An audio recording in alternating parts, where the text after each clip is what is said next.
সালমান শাহ একটা রাষ্ট্রের সম্পদ আর আমি রাষ্ট্রের নাগরিক হিসেবে সালমান শাহর বিচার চাই।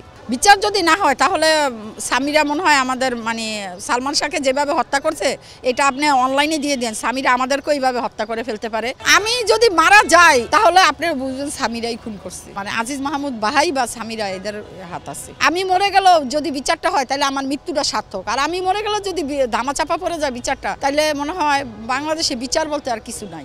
বলছিলেন যে আসলে স্বামীরা যদি আপনাদেরকে মেরেও ফেলে বা আপনি যে বিচারটা যদি না হয় আপনাদের জীবনের হুমকি রয়েছে, এই হুমকিটা কি আপনার পরিবারের সবাইকে জানিয়েছেন বা পরিবার থেকে কোনো চাপ আসে কিনা বা পরিবার থেকে আপনাদেরকে সচেতন করে কিনা? আমার বড় বোন প্রথমে আমাকে টিভিতে দেখে আমার পরিবার বিষয়টা জানতো না, আমার বাবা বোন কেউ জানতো না।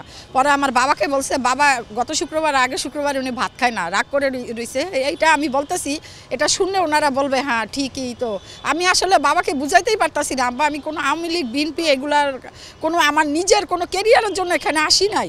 আমার কেরিয়ার আমার গড়ে আছে, আমি চাই সালমান শাহের বিচারটা হোক। সালমান শাহ একটা রাষ্ট্রের সম্পদ আর আমি রাষ্ট্রের নাগরিক হিসেবে সালমান শাহের বিচার চাই। এই বিচারটা এবার হতেই হবে। বিচার যদি না হয় তাহলে স্বামীরা মনে হয় আমাদের সালমান শাহকে যেভাবে হত্যা করছে এটা আপনি অনলাইনে দিয়ে দেন, স্বামীরা আমাদেরকেও এইভাবে হত্যা করে ফেলতে পারে। কয়েকজন ওনার টার্গেটে আছে, কয়েকজন আছে, আমি নাম বলবো না, নাম বললে এরা আমি এর মধ্যে আসি, আমি জানি আমি আসি। এখন আমি মরে গেলেও আমি চাই বিচারটা হোক। আমি মরে গেল যদি বিচারটা হয় তাহলে আমার মৃত্যুটা সার্থক, আর আমি মরে গেল যদি ধামাচাপা পড়ে যায় বিচারটা, তাহলে মনে হয় বাংলাদেশে বিচার বলতে আর কিছু নাই। এই যে এখন জীবনের হুমকির আছে, ফ্যামিলিকে কি এখনো জানিয়ে রেখেছেন যদি আমার রাজপথে আমি মারা যাই বা আমাকে যদি গুম করে ফেলা হয় তাহলে তোমরা ধরে নিও এই ব্যক্তি আমাকে মেরে ফেলেছে, এরকম কিছু? আমি যদি মারা যাই কোথাও রোড অ্যাক্সিডেন্ট বা কোথাও কোনো অপমৃত্যু বা কোনো মৃত্যু, যেটা অপমৃত্যু বলতে যে মৃত্যুটা আমি নিজে আল্লাহ প্রদত্ত না, মানুষ দেওয়া, তাহলে আপনারা বুঝবেন স্বামীরাই খুন করছে। আজিজ মাহমুদ বাহাই বা স্বামীরা এদের হাত আছে। আমি মরে গেলেও আমার ভাইয়ের বিচারটা হোক, আমি এটাই চাই।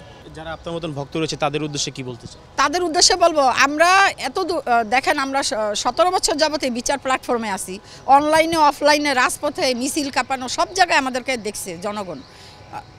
ফেসবুক খুললেই আপনি আমাদের চেহারাগুলো দেখতে পারবেন। বিচার চাই একদম অনেক আগের থেকে আমরা পরিচিত মুখ। এখন আমরা যদি মারা যাই আমাদের নেক্সট জেনারেশন, তোমরা রাজপথ ছাড়বে না, তোমরাও বিচার চেয়ে যাবা। আর যদি তোমরা বিচার না চাও তাহলে বাবা যে আমরা যে বিচার চাই আমরা নাই, তাহলে আমাদের অর্থহীন, আমাদের বিচার চাওয়াটাই অর্থহীন হয়ে গেছে।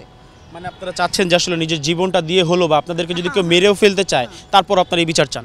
অবশ্যই চাই, আমাদের জীবনের বিনিময় হলে আমরা এই বিচারটা চাই। প্রয়োজন হলে রক্তের বন্যা বসায় দিব, আমাদের জীবনের বিনিময় হলে আমার জীবনের বিনিময়ে যদি বিচারটা হয় হোক, সমস্যা নাই। আমার এই ক্ষুদ্র জীবন নিয়েও যদি সালমান শাহর বিচার হয়।